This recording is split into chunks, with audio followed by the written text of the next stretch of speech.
Up next, we have Charlie Bourgeois, who's going to say, his question is, with the recent advancements in the design and efficiency of the internal combustion engine, what do you see for the future of the automobile industry?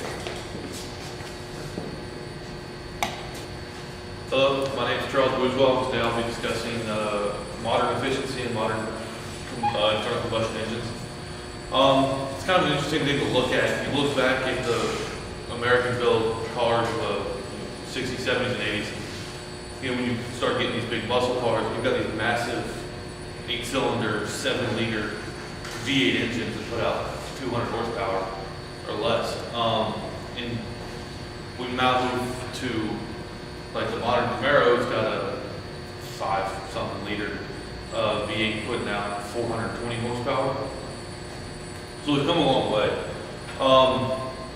Some of the most interesting advances have come from like the new Ford EcoBoost engine.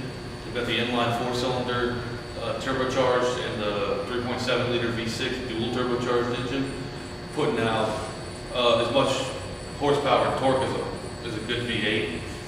And so with that, you're getting a lot of more power out of a much smaller engine, getting a lot more efficiency. There's a lot of push to go to these clean diesel cars, like the Audi and the VW TDIs, where like the VW Passat gets 30 miles in the city, 40 on the highway, off of a little 5-cylinder TDI diesel.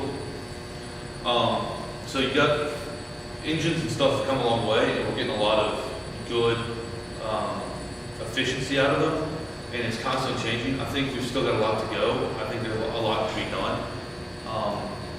But just a constantly forever changing kind of field.